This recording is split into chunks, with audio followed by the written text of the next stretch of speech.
Hola, ¿qué tal? ¿Cómo están? Bueno, hoy día vamos a exponer acerca de la corrupción en el sector financiero en el Ecuador. Bien, pues como sabemos, en el año 2023 vamos a pasar un proceso de reelección en lo que es nuestro presidente, por lo que pensamos que es necesario exponer acerca de algunos términos para su mejor entendimiento. Bien, nuestro primer término es el lavado de dinero y blanqueo de capitales, para lo cual hemos presentado preparado un video que vamos a darte a continuación. Sabes que debes lavar tu dinero, ¿no? ¿Entiendes lo básico? Colocación, encubrimiento. Llega el hombre del fisco. Que soy traficante. Mal, 1.000.000 de veces peor. Que evades impuestos. ¿En qué hacen? Se llevan todo tu dinero y tú vas a prisión por evadir impuestos. ¡Auch! ¿Cuál fue tu error? No lavaste tu dinero. Ahora, dame a mí tu dinero, eso se llama colocación. Dame eso que está allí, sí, ese. Este es el salón de uñas, ¿sí? Tomo tu dinero sucio y lo agrego al limpio caudal de efectivo del salón. Eso se llama encubrimiento. Último paso, integración. Las ganancias del salón van para el dueño, que eres tú. Tu sucio dinero de drogas se transformó en ingresos limpios y pasibles de impuestos que ganaste gracias a una sabia inversión en un negocio prometedor. Bien, este término principal se relaciona con los demás que vamos a exponer a continuación. Tenemos el uso de empresas de fachada para ocultar activos. Bueno, pues básicamente lo que nos dice que estas entidades son creadas con el propósito de ocultar la propiedad real de activos y evadir escrutinio financiero. Tenemos muchos ejemplos en el Ecuador, como fue la Unidad de Análisis Financiero de la UFE, que designó como objetivo transparentar la gestión financiera. Esto a través del caso de la Liga Pro, en la que se tenía y que se investigó que ciertas entidades, ciertos personales de alto mando utilizaban a la Liga Pro para ocultar o desviar todo el dinero sucio. Entre los casos reconocidos tenemos denuncias sobre el caso del Gran Padrino, que salpicaba incluso la familia del presidente Guillermo Lasso, y otra de las más grandes reconocidas fue el caso de Aparicio Caicedo y Francisco Jiménez, quienes dejaban los gobiernos de Guillermo Lasso. Esto también implicaba que, por ejemplo, Aparicio Caicedo se dijera que controlaba tanto el SRI, designando puestos, ya que los mismos dueños que debían, las mismas empresas que debían rendir cuentas del SRI en tanto el dinero, eran los mismos que controlaban y asesoraban a los dueños del SRI. Tenemos la corrupción en el sistema bancario y entidades financieras. Uno de los casos más sonados en el año 2016 fue el de Seguro Sucre. Pero la corrupción en el sistema bancario nos dice que implica actos ilegales como el otorgamiento de préstamos fraudulentos, la manipulación de tasas de interés, el desvío de fondos y la aceptación de sobornos. Como vemos, cada uno de los términos se van entrelazando y van tomando relación cada uno. En Ecuador se han dado casos de corrupción en bancos y cooperativas de ahorro, tales como ya mencionamos, Seguro Sucre. Bien, también tenemos el fraude y la malversación de fondos en instituciones financieras. Tenemos abajo una noticia en política diciendo que la desviación de fondos recaudados, la mala gestión de cobros y contrataciones para carnavales o fiestas sin respaldo, eran algunas de las observaciones que han hecho la Contraloría hacia gobiernos locales. Pues bien, como vemos, el fraude y la mala inversión de los fondos es muy probable que exista, ya sea en gobiernos locales pequeños, pero incluso se sabe que ha llegado a niveles nacionales.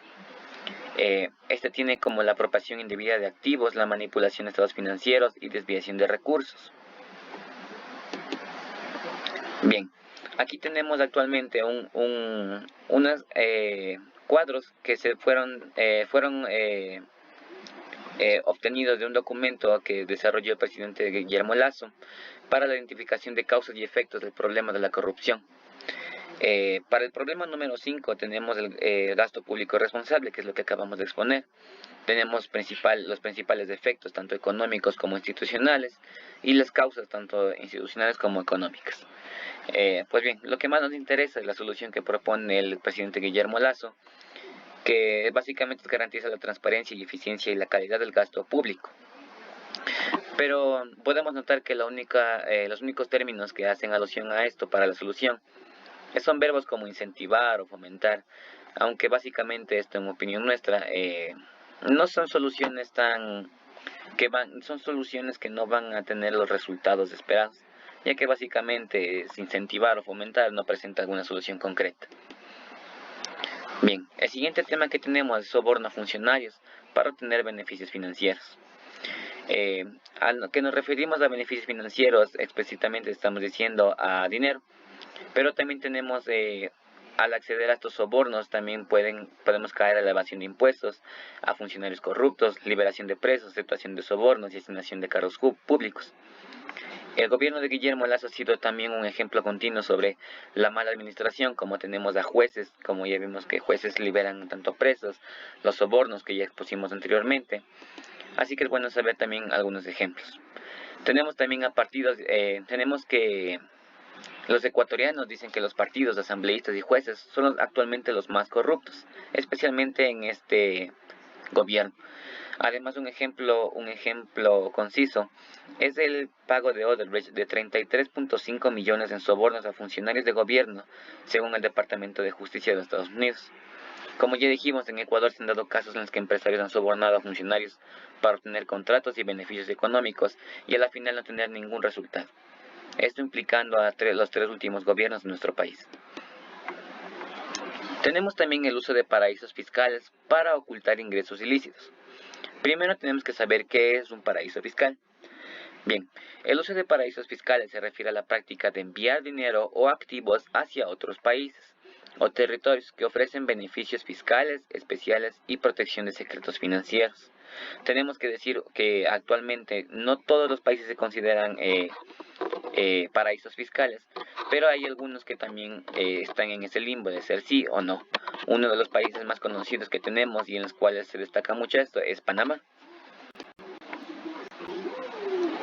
Bien, vamos a presentar un pequeño que por cuestiones de tiempo solo vamos a dar un pequeño fragmento 12 del video. millones de documentos filtrados. Me desligué absoluta y totalmente. 336 políticos de alto rango. Statements that show how presidents, kings, princesses, billionaires and hide and move money.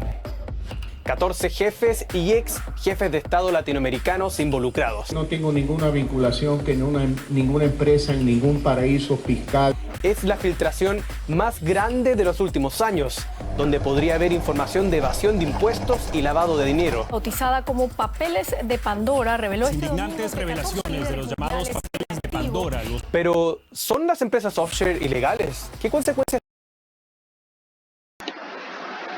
Bien, como vemos, varios términos que ya conocíamos van uniéndose, como es el lavado de dinero, los paraísos fiscales, entre otros. Tenemos la manipulación de información financiera y contable, pues básicamente lo que nos dice esto se realiza con el fin de engañar a los inversores, reguladores y otros actores del mercado financiero. Pues como sabemos bien, en Ecuador esto nos da aires a que tanto al momento de rendir cuentas los sobreprecios dominan. Bien, tenemos en el siguiente cuadro las principales irregularidades, como es la incorrecta elaboración de estudios de mercado, la selección inapropiada de contratistas, el uso de documentación digital y el incremento injustificado de los presupuestos. A esto se le une también el término de la corrupción en el mercadeo y los valores de bolsa, en el mercadeo de valores y la bolsa de valores. Bien, pues para no hacer muchos términos, lo que tenemos es que en este mercado de valores, básicamente lo que hace es una mala manipulación en la detección de mercado y también irregularidad en los precios. Un caso muy sonado dentro de nuestro país fue en el año 2020, donde durante la pandemia la Fiscalía investigó un caso en el que estaba involucrado el alcalde de Quito sobre las supuestas sobreprecios en mascarillas o sobrepuestos en pruebas PCR para la detección del COVID. Tenemos también el caso de Dognasa, que habría captado más de 10 millones de forma ilegal, según la Fiscalía, ya que según decían este dinero de Dognasa, obtenía dinero a través del pueblo y este les prometía después de una semana o un mes obtener el doble de su dinero con una tasa de interés.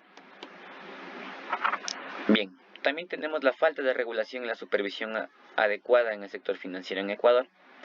Bueno, pues esto lo que nos dice es que la falta de regulación y supervisión es una preocupación que ha generado desafíos en términos de transparencia, integridad y estabilidad financiera.